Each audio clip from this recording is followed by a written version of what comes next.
For many of us have lost loved ones, being grandparents or close friends. It's one of the hardest things to do, as in to feel, to go through, and I'm sure we will go through it at one point in our life. Many terminally ill patients decide to end their lives before the painful disease takes their lives. It's pretty heart-wrenching when you see these old people going through these painful cancer diseases, and the government doesn't allow them to go through euthanasia or assisted suicide. As they want to be remembered as good memories and good achievements they have accomplished, euthanasia refers to a practice ending a life in a painless manner. There are 5 different types of euthanasia and assisted suicide. Active euthanasia. It's taking specific steps to cause a death, such as injecting a patient with poison or an overdose of painkillers. The second is passive euthanasia. It is usually defined as withdrawing medical treatment with a deliberate intention for death. This is also known as DNR, do not resuscitate order, where the patient wishes not to be rescued by medical staff and let the patient die. The third is voluntary euthanasia, is when a patient requests action to be taken to end their life and to refuse life-saving treatment, with the full knowledge that this will lead to a patient's death. The fourth is involuntary euthanasia. This is when a patient's life is ended without a patient's knowledge or consent. This is acted upon when a patient is unconscious or is unable to communicate or too sick to be able to be aware of what is happening to him or her. This is taken by the behalf of the family, and usually this is when a patient is in a coma or is in a vegetable state. The last one is assisted suicide. This is when a doctor provides the patient with the means to end his own life. But however, this should be, the patient ends his own life by taking in the drugs, and it's administered by the patient himself. This is where the controversial part of euthanasia and assisted suicide comes into place. Do people have the right to die?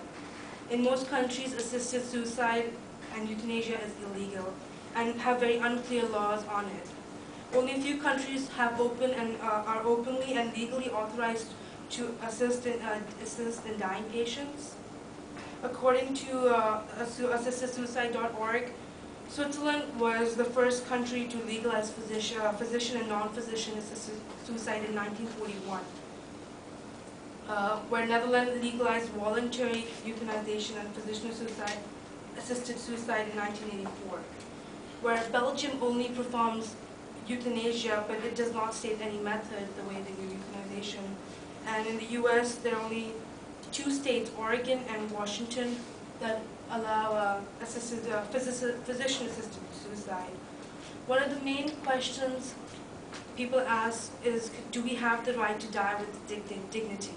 As nobody has the right to impose on the terminally ill and the dying, to force them to live out their life in miserable pain and suffering, where the patient themselves have expressed the wish to die.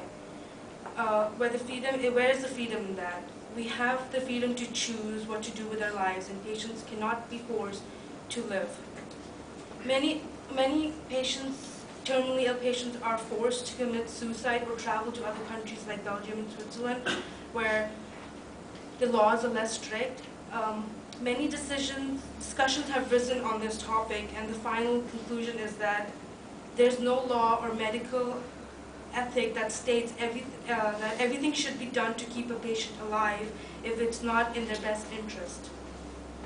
According to New York Times, there were 36 people who died from assisted suicide in Washington, where the law was passed last year, where most of the patients had said that the reason for most of the patients had said the reason for choosing assisted suicide was because of loss of autonomy, no longer were able to enjoy life, and the fear of losing dignity. A group in Zurich called Dignitas is running since 12 years. It supports a support group for patients that are looking for assisted suicide and wish to no longer live in pain. The main slogan is to live with dignity and die with dignity, where patients come all over the world due to less restriction by the government in Switzerland.